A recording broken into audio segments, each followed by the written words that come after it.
అందరికీ నమస్తే. మళ్ళా ఈ కార్ రేస్ తెర మీదకొచ్చింది. క్యాబినెట్ సమావేశం పెడితే, క్యాబినెట్ సమావేశంలో ఒక ముప్పావు భాగం టైం ఒక 2 గంటలు కూర్చుంటే 2 గంటలల్లా 90 నిమిషాలు అంటే గంటన్నర కేవలం ఈ race car, KTR case, arrest చేయడం, దీని మీదే మొత్తం చర్చ జరిగింది. పబ్లిక్ ఇష్యూస్ చాలా ఉన్నాయి.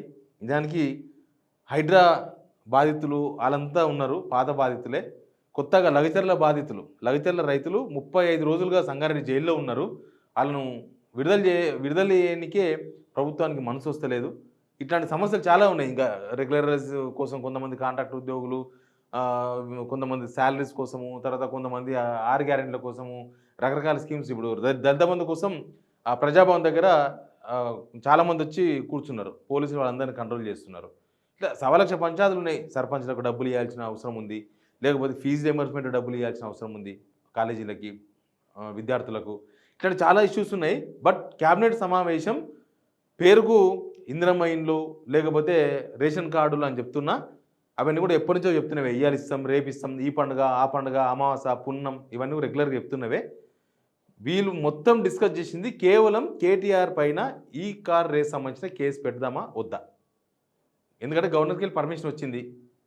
గవర్నర్ దగ్గర నుంచి గవర్నమెంట్కి పెట్టుకోండి అని చెప్పి పర్మిషన్ ఇచ్చారు. నిజానికి ఈ కార్ రేస్లో ఒక ప్రతిపక్ష పార్టీ ఎమ్మెల్యే, ఆయన ఓన్లీ ప్రతిపక్ష పార్టీ ఎమ్మెల్యే, ఆయన బీఆర్ఎస్ వర్కింగ్ ప్రెసిడెంట్ కావచ్చు కేటీఆర్, కానీ కేవలం ప్రతిపక్ష పార్టీ ఎమ్మెల్యే మాత్రమే. ఆయన ప్రతిపక్ష నాయకుడు కాదు. ప్రతిపక్ష నాయకుడు కేసీఆర్ మీద కేసు పెట్టాలంటే గవర్నర్ పర్మిషన్ అవసరం పడుతుందేమో, కానీ కేటీఆర్ మీద కేసు పెట్టడానికి గవర్నర్ పర్మిషన్ అవసరం లేదు. కానీ కావాలని గవర్నర్ పర్మిషన్ అడిగిండ్రు. ఆయన కాదనకుండా అటార్నీ జనరల్ అనుమతి తీసుకొని, వాళ్ళ న్యాయ సలహా తీసుకొని ఆయన కూడా పర్మిషన్ ఇచ్చిండు. మధ్యలో ఏం జరిగిందో మనకు తెలుసు కదా. కేటీఆర్ ఢిల్లీ పోయిండు. ఢిల్లీ పోతే దీనికి వెళ్ళి తప్పించుకోనికి బీజేపీ వాళ్ళ కాళ్ళ మొక్కనికేనా అని రేవంత్ రెడ్డి ఆరోపణ చేసిండు. రేవంత్ రెడ్డి ఇంకొక బలమైన ఆరోపణ కూడా చేసిండు. అసలు గవర్నర్ పర్మిషన్ అడిగిందే దానికోసం, బీజేపీ బీఆర్ఎస్ ఒకటే అని చెప్పే ప్రయత్నంలో భాగంగా ఒకరు ఇవ్వకపోతే అదే ప్రచారం చేయాలి. వాళ్ళు ఢిల్లీ పోయినప్పుడు రేవంత్ రెడ్డి అదే మాట్లాడిండు. మొన్ననే వచ్చి కాలు మొక్కిపోయిండు. నేను చెప్తున్నా కదా బీజేపీ బీఆర్ఎస్ ఒకటే, అందుకే గవర్నర్ పర్మిషన్ ఇస్తాడని చెప్పేసి ఆల్రెడీ స్టేట్మెంట్ ఇచ్చేసిండు సీఎం రేవంత్ రెడ్డి గారు. అంటే దాన్ని ఉపయోగించుకుందాం అనుకున్నారు. మొన్న ఎలక్షన్స్ 2023 ఎలక్షన్స్లో ఆ స్టేట్మెంట్తోనే కదా బీజేపీ బీఆర్ఎస్ ఒకటే అనే స్టేట్మెంట్తోనే కాంగ్రెస్కు అధికారంలోకి వచ్చే అన్ని సీట్లు వచ్చినాయి. కాబట్టి దాన్ని ఇప్పుడు వాడదామని ఇది ఒక ప్రూఫ్గా వాడుకోవాలనుకున్నారు. బట్ బీజేపీ వాళ్ళది ఏమున్నది, కొట్టుకొని ఇద్దరు అని చెప్పేసి వాళ్ళు పర్మిషన్ ఇచ్చేసిండ్రు. ఇద్దరు కొట్టుకొని ఎట్లా, ఒకవేళ బీఆర్ఎస్ వీక్ అయిపోయింది అనుకో, కొట్టుకొని 2 పొట్టేలు కొట్లాడుతున్నాయి. బీఆర్ఎస్ వీక్ అయిపోయింది అనుకో, మనం ఆ ప్లేస్లోకి వస్తాం. కాంగ్రెస్ వీక్ అయిందనుకో, అప్పుడు కూడా మనకే లాభం అవుతుంది అని చెప్పి వాళ్ళు మంచిగా చూసుకుంటూ కూర్చున్నారు బీజేపీ వాళ్ళు. దీనిలో ఇక మిగతా పార్టీల సంగతి మనం చెప్పాల్సిన అవసరం లేదు. అయితే ఇక్కడ ఏంది మెయిన్గా, ఎందుకు ఒక 2 గంటల సమావేశంలో గంటన్నర సేపు కేటీఆర్ మీద కేసు గురించి ఎందుకు డిస్కస్ చేయాల్సి వచ్చిందని చాలా ఇంపార్టెంట్ పాయింట్. ఇక్కడ సపరేట్గా రేవంత్ రెడ్డి ఈగో ఒకటి కనిపిస్తున్నది. రేవంత్ రెడ్డి ఎడుదిరిగి ఈ కేసును టేకప్ చేయాలి, ఈ కేసులో ఏసీబీ నుంచి కేసు బుక్ చేయాలి. ఎందుకంటే నేను చెప్పినా కదా, ఆయనకి ఇంట్లో నుంచి కూడా ప్రెషర్ ఉందట. కాంగ్రెస్ లీడర్లు చెప్తున్నారు, వాళ్ళ ఇంట్లో నుంచి కూడా ప్రెషర్ ఉందట.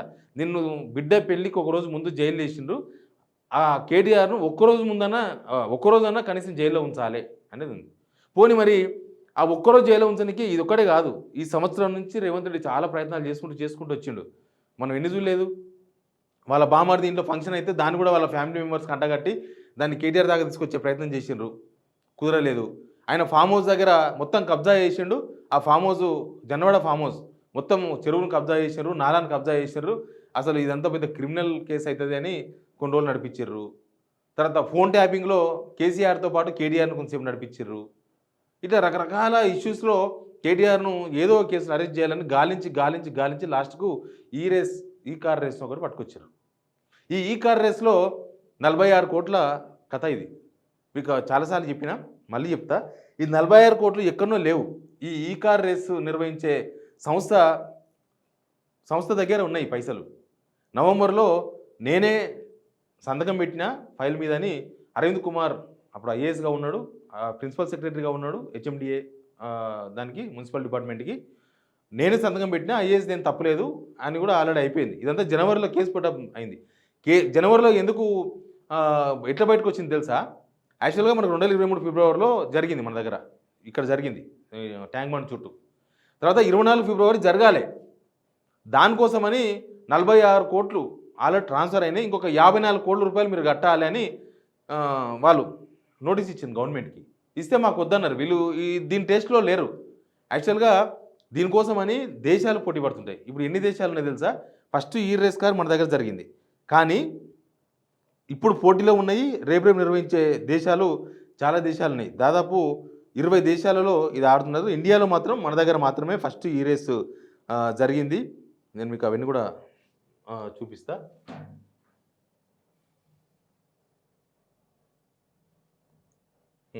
ఇది formula E championship also known as ABB FIA formula championships. First ఇండియాలో జరిగింది. Hyderabad India hosted first formula E race in India on February 2023 ఇక్కడ జరిగింది. తర్వాత 2024 క్యాలెండర్ యాక్చువల్గా మనది ఉండాలి, లేదు, ఈ గవర్నమెంట్ క్యాన్సిల్ చేసింది. Japan Tokyo hosted 2024లా.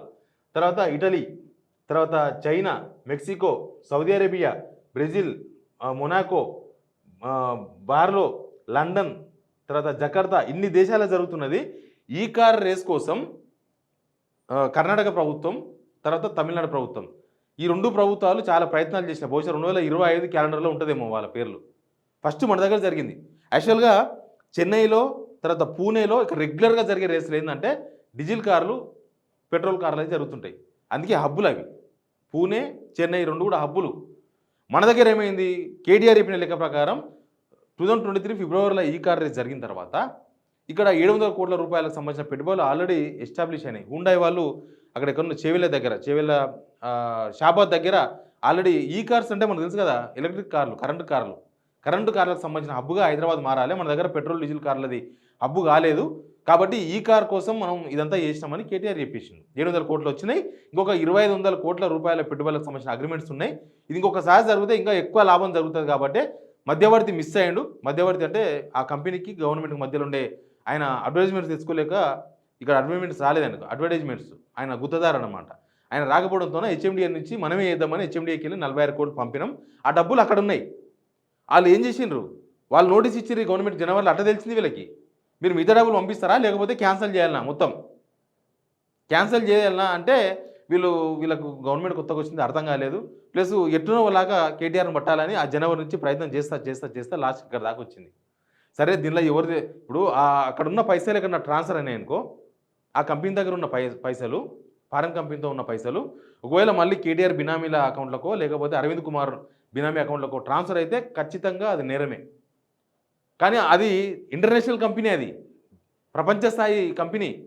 ఆ ప్రపంచ స్థాయి కంపెనీ 12 పెద్ద పెద్ద ఈ కారు తయారు చేసే బెంజ్ కావచ్చు, లేకపోతే ఆడి కార్స్ కావచ్చు, పెద్ద పెద్ద కంపెనీలు మొత్తం ఇంటర్నేషనల్ స్థాయి కంపెనీలతో అగ్రిమెంట్ అయి ఉన్నది. అది వాళ్ళు ఇక్కడ పార్టిసిపేట్ చేసినప్పుడు కూడా చాలామంది వచ్చినారు. మన దగ్గర పార్టిసిపేట్ చేసినప్పుడు కూడా దాదాపు 20 కంపెనీలకు సంబంధించిన పెద్ద పెద్ద కంపెనీలు వచ్చినాయి మన దగ్గర కూడా. మరి అట్లా జరిగినప్పుడు దానివల్ల లాభమే జరుగుతుంది కదా అని చెప్పేసి వీళ్ళు చెప్తారు. కేటీఆర్ వాళ్ళు చెప్పేది లాభం జరిగిందని కూడా కొన్ని ప్రూఫ్ చూపిస్తున్నారు.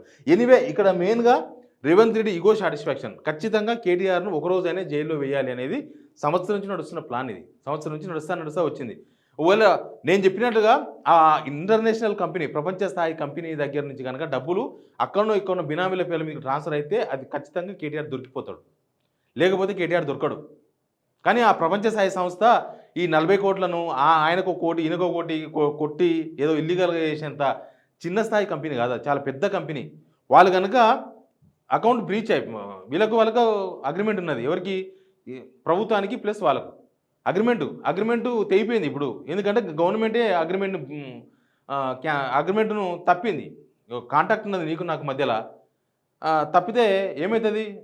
ఇప్పుడు వీళ్ళు ఉన్నారు. ఒకవేళ ఆయన కనుక కేసు ఇచ్చిన అనుకో, యూకే కంపెనీ ఆయన కనుక కేసు ఇచ్చిన అనుకో, ఆ ఫార్ములా ఈ రేస్ నిర్వహణ సంస్థ, తెలంగాణ ప్రభుత్వం ఇరుకపోతుంది. అక్కడ పోవాలి, రోజు అమెరికాకు పోవాలి కేసు కోసం. లేకపోతే ఆడ ఒక అడ్వకేట్ని పెట్టి ఇంకా అక్కడనే పెట్టాలి, ఒక ఫ్యామిలీ మొత్తం పెట్టాలి. ఒక 10 మంది అడ్వకేట్లను ఆ కేసు దిగిన దాకా అన్నే పెట్టాలి. లేకపోతే రోజు ఏం తిరుగుతారు అమెరికాకి. అట్లాంటి సిచ్యువేషన్ ఉంటుంది. వాళ్ళు ఏమైనా ఉంటే లీగల్ వ్యవహారాలు అమెరికాలో తెలుసుకుందామంటే అలా కంపెనీ రూల్స్ ప్రకారం అదో పెద్ద కథ అవుతుంది. కానీ ఆ కంపెనీ కూడా మీరు మిగతా పైసలు పెడితే ఇప్పుడు కూడా మేము ఈ రేస్ పెడతాం, మాకేం అభ్యంతరం లేదు తెలంగాణలో, ఎందుకంటే హైదరాబాద్లో మేము నిర్వహించడం ప్లస్ అగ్రిమెంట్ కూడా ఉన్నది కాబట్టి, ఆల్రెడీ అగ్రిమెంట్ ఉన్నది కాబట్టి మేము రెడీగా ఉన్నామని వీళ్ళకి నోటీస్ ఇచ్చారు. వీళ్ళు మేము తయారుగా లేమని చెప్పేసారు, మాకు సంబంధం లేదని చెప్పేసారు. ఎట్లుంటుందంటే దీనివల్ల అంటారు ఒక రేవంత్ రెడ్డికి కోపం ఉందా మరి మిగతా క్యాబినెట్లో ఉత్తమ్ కుమార్ రెడ్డి వీళ్ళందరూ లేరా, వాళ్ళు చెప్పొచ్చు కదా అంటే వాళ్ళు ఏం చెప్పారు. ఇప్పుడు వాళ్ళు జరిగేది జరగాలని చూస్తున్నారు. ఏమేమి జరగాలో అవన్నీ జరగాలి. జరిగిన తర్వాత ఫైనల్గా ఏం జరుగుతుందో అది జరుగుతుంది. ఇప్పుడు ఏముంటుందంటే ఒక కోపం వచ్చినోడు ఏమవుతుందంటే ఒక ఫోన్ ఇసిరేసిన అనుకో, ఫోన్ మలిగిపోతుంది. కానీ ఆయనకి ఇగో సాటిస్ఫాక్షన్ అవుతుంది. అమ్మ చల్లగవుతుంది కొద్దిగా మైండ్. తర్వాత మళ్ళీ ఆ ఫోన్ కొనుక్కోవాల్సిందే ఈయననే. ఆ ఫోను పలగొట్టినందుకు ఆయనతోసేపు ఇగో సాటిస్ఫాక్షన్ అయ్యిండేమో కానీ తర్వాత మళ్ళీ ఫోన్ ఉండదు ఈయనకి. ఫోన్ కొనాల్సిందే. ప్రస్తుతం రేవంత్ రెడ్డి సిచ్యువేషన్ అదే ఉన్నది. తర్వాత కాంగ్రెస్ పార్టీకి నష్టమా, రేవంత్ రెడ్డికి నష్టమా, ఏమవుతుంది దీనిలో అనేది తర్వాత విషయం. అదంతా విచారణ జరగాల్సిందే ఒక ఆరోపణ. కాకపోతే రేవంత్ రెడ్డి ఇగో సాటిస్ఫాక్షన్ కోసం అసలు వీళ్ళు చేసిన ఆరోపణలు వేరు కదా. కేసీఆర్ ఫ్యామిలీ 1,00,000 కోట్లు దోచుకుంది, 1,00,000 ఎకరాలు పేర్ల మీద బినామీల పేర్ల మీద ఉన్నాయి. అదిదే తేల్చాల్సింది వీళ్ళు. అట్లాంటివి తెలిస్తే అవి జనాలకు కూడా అవసరమవుతుంది, జనాలకు కూడా అర్థమవుతుంది. ఇంకొకటి ఏంటంటే గవర్నమెంట్ వచ్చిన తర్వాత ఒక 2-3 మంత్స్లోనే కనుక అరెస్ట్ చేసి ఉంటే ఖచ్చితంగా వీళ్ళు తప్పు చేసిండ్రు కాబట్టి రేవంత్ సర్కార్ మంచి పని చేసిందని జనాల్లో ఒక మంచి చర్చ జరిగేది. ఓ సంవత్సరం అయిపోయిన తర్వాత అన్నీ వడబోసి ఏదో ఒక పనికిరాని కేసు పెట్టుకొని చేస్తే ఏమంటారు అంటే కావాలని చేస్తున్నాడా అంటారు జనం. ఎందుకంటే ఇప్పుడు నిజానికి కూడా ప్రతిపక్షంలో ఇక్కడ ఎవరిని పొగడాలనో ఎవరిని తిట్టాలని నాకు లేదు. రేవంత్ని తిట్టాలని లేదు, కేటీఆర్ని పొగడాలని లేదు, కేటీఆర్ని తిట్టాలని లేదు, ఎవరి మీద లేదు. విషయం చెప్తున్నా. ఈ సంవత్సరం తర్వాత ఇప్పుడు ఏదో ఈ పనికిరాని కేసు ముందర పెట్టుకొని 46 కోట్ల కేసు అంట. కేటీఆర్ గవర్నమెంట్ ఉన్నప్పుడు 46 కోట్లు ఆయనకు పెద్ద లెక్కన ఆలోచించండి ఒకసారి. 46 కోట్లు కేసులో ఇరికిచ్చి ఏదో ఏదామని ప్రయత్నం చేస్తే ఇప్పుడు ఏమనుకుంటారంటే ఇప్పుడు ప్రతిపక్షాల తరఫున కరెక్ట్గా ఎగ్జాక్ట్గా ఫైట్ చేస్తుంది కేటీఆర్ ఒకడే. బీజేపీ వాళ్ళు ఎప్పుడు ఏ అంశాల వారీగా రేవంత్ రెడ్డితో మద్దతుతో ఉంటున్నారు, కొంత వెనక ముందు అవుతున్నారు. హరీష్ రావు ఆయన లిమిట్లో ఆయన ఫైట్ చేస్తున్నాడు. బీఆర్ఎస్ వర్కింగ్ ప్రెసిడెంట్గా కేటీఆర్ కరెక్ట్ స్టైల్లో ఒక ప్రధాన ప్రతిపక్ష పార్టీగా, ఒక ప్రతిపక్ష పార్టీకి ఉండాల్సిన లీడర్గా ఎమ్మెల్యేలందరినీ ఓ 10 మంది ఎమ్మెల్యేలు పోయినా మిగతా వాళ్ళందరూ లైన్లో పెట్టుకొని ఇబ్బంది పెడుతున్నాడు అనేది వీళ్ళ ఫీలింగు. వాళ్ళ ఫీలింగ్ ఏంటంటే మూసికి అడ్డం పడ్డాడు, హైడ్రాకి అడ్డం పడ్డాడు, ఇప్పుడు 4th సిటీకి అడ్డం పడుతున్నాడు. ఇట్లాంటివి చాలా ఇష్యూస్ ఉన్నాయి. ఈ దీనితోనే ఇగో హట్ అయిపోయింది. ఈయనను ఏదో చూసి వదిలేద్దామని చూస్తే ఈయన మొత్తానికి మనకు అడ్డం పడుతున్నాడు. మనం ఏమైనా చేద్దామంటే కేటీఆర్ అంతా చిల్లంపొల్లని చేస్తున్నాడు, అంత ఇబ్బంది పెడుతున్నాడు అన్న ఫీలింగ్లో రేవంత్ రెడ్డి ఉన్నాడు. ఇంకా వాళ్ళ ఇంట్లో పంచాయతీ ఒకటి ఉంది, ఒక్కరోజైనా జైలు వేయాలి కేటీఆర్ను ఇగో సాటిస్ఫాక్షన్ కోసం. అదంతా జరుగుతున్నది. దాని తర్వాత ఏం తేలుస్తుంది, ఈ విచారణ ఎప్పుడవుతుంది, ఏం కథ ఏమైనా కానీ ఏసీబీ నోటీస్ ఇస్తుంది. నోటీస్ ఇచ్చిన తర్వాత పిలుస్తుంది విచారణకు, తర్వాత అరెస్ట్ కూడా చేస్తుంది. ఎందుకంటే ఇల్లు అలికిందే పండుగ కోసం. ఇల్లు అలికినాక పండుగ వేయకపోతే వేస్ట్ అవుతుంది. ఈ కేసు బుక్ చేసిందే కేటీఆర్ అరెస్ట్ చేయాలని ఒకటే లక్ష్యం. మధ్యలో ఏమీ లేదు. ఆ 46 కోట్ల రూపాయలు ఆడనే ఉన్నాయని తేలితే ఏం చేస్తారు లాస్ట్కి? అదంతా తేలేవరకు చాలా టైం పడుతుంది. కానీ అంతలోపు జరగాల్సింది జరిగిపోవాలి, అంతలోపు పండుగ కావాలి. ఆ పండుగ రేవంత్ రెడ్డి కోరుకుంటున్నాడు కాబట్టి ఇదంతా జరుగుతున్నది. చూద్దాం ఏం తెలుతుందో. ప్రతిపక్ష పార్టీ నేతల మీద కేసులు పెట్టడం అనేది కాంగ్రెస్ హైకమాండ్ నిజానికి ఇంట్రెస్ట్ ఉండదు. ఎందుకంటే వాళ్ళు ప్రతిపక్షంలో ఉన్నారు. ఆడున్నోళ్ళు మోడీ కేసులు పెడితే వాళ్ళ స్టాండ్ ఏందో మనకు తెలుసు కదా. అట్లాంటి సిచ్యువేషనే ఉంటుంది. కాకపోతే ఇక్కడ రేవంత్ రెడ్డి ఈగో సాటిస్ఫాక్షన్ కోసం జరుగుతున్న అనేది కాంగ్రెస్లో కూడా ఒక చర్చ నడుస్తున్నది. చూద్దాం ఏం జరుగుతుందో. అసలు ఇంకా దీని వెనుక పెద్ద స్టోరీ ఉంది. సాయంత్రం మీడియాలోకి వచ్చే వీడియోలు కూడా చూడండి. దీని వెనుక ఇంకా ఆయన ప్లాన్ ఒకటి ఉంది, వ్యూహం ఒకటి ఉంది. ఆ ప్లాన్ ఏందో కూడా చెప్పే ప్రయత్నం చేస్తే తెలుసుకొని ప్లీజ్ సబ్స్క్రైబ్ సిగ్నల్ టీవీ.